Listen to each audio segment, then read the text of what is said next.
सरकार ने यहां ठाणम में झूठ बोलने के 10 प्रकार बताए हैं।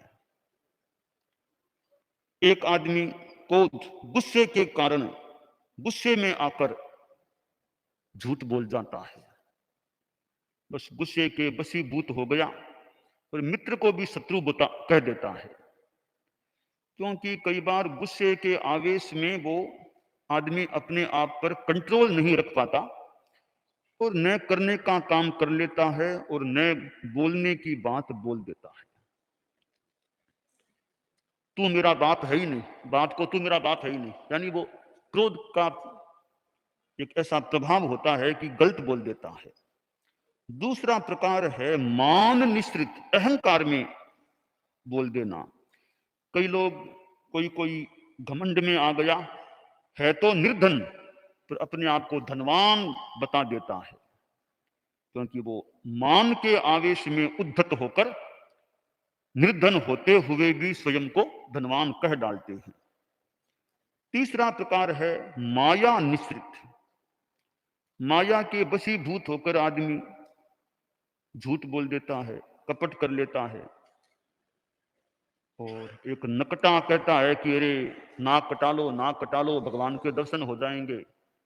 एक आदमी था, वो नकटा था, लोग उसके प्रति एक बहुत ही हल्केपन का व्यवहार करते कि नकटा आ गया रे, नकटा आ गया रे, तो नकटा आ गया, अच्छे काम के बीच में नकटा आदमी आ गए, तो वो अपमान महसूस करता।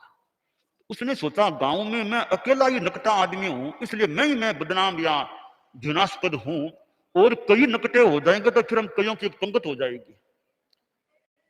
तो एक दिन वह सुबह सुबह गांव के मैदान में आया और जो लोग कोई आ रहे थे जा रहे थे, अरे तो भगवान के दर्शन हो रहे हैं, आज तो भगवान के दर्शन हो रहे हैं, भगवान के दर्शन हो रहे हैं। तो कई लोगों ने कहा, कहां भगवान, भगवान दर्शन दे रहे हैं? कि नहीं नहीं, ऐसे दर्शन नहीं होंगे, तुम्हारे तो नाक बीच में आ गया, नाक बीच में आने से दर्शन में बाधा आती है, तो दर्शन करने हैं भगवान के, नाक कटाना पड़ेगा, तब भगवान के दर्शन होंगे। तो कई भले आदमी तो अच्छा नाक होने से भगवान के दर्शन में रुकावट आती है, तो क्या बात है, भगवान के दर्शन मिलेंगे, हम भी नाक कटा लेते हैं। ऐसे कई भले 5, 10, 15 लोग थे, सब अपने घर गए, नाक कटा कटा कर आगे का, हमें दिखाओ भगवान कहां पर है। तो देखो देखो कि हमें तो भगवान नहीं दिखते। वो धीरे से नकटा बोला, बोलो मत, चुप रहो, अब दर्शन यही बोलो, दर्शन हो रहे हैं, ऐसे ही बोलो तुम, वरना सब लोग तुमसे घृणा करेंगे फिर। अब वो झूठ क्यों बोला? तो माया का लोग अपने आप को बदनामी से बचाने के लिए कितनों के नाक कटवा दिए, झूठ भी बोल गया। तो ऐसे आदमी झूठ बोल देता है। लोभ निश्रित, लोभ के कारण से तो आदमी अल्प मूल्य वस्तु को बहुमूल्य बता देता है।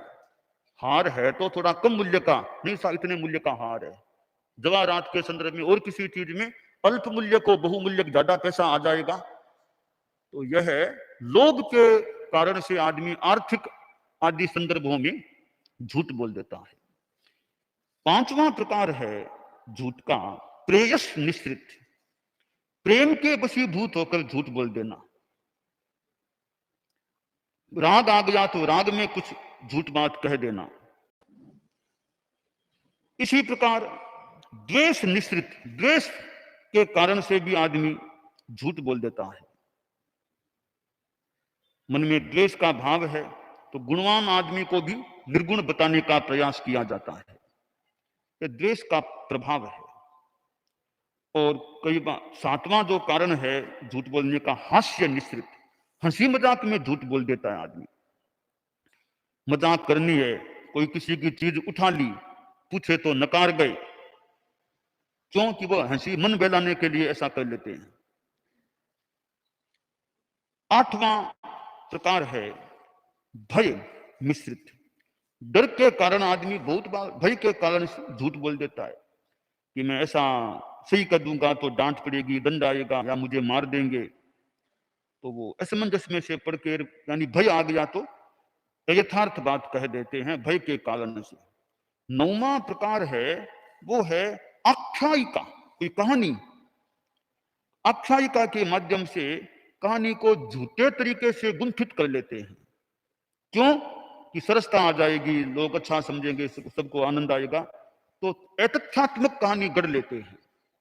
तो कहानी होनी चाहिए सिद्धांतानुकूल, सिद्धांत के विरुद्ध ऐसी वैसी कहानियां वो मात्र लोगों को राजी करने के लिए कह देना, वो भी शास्त्रकार यहाँ व्याख्या में कहा गया, वो भी एक झूठ होता है, आख्यायी का हिस्सा होता है।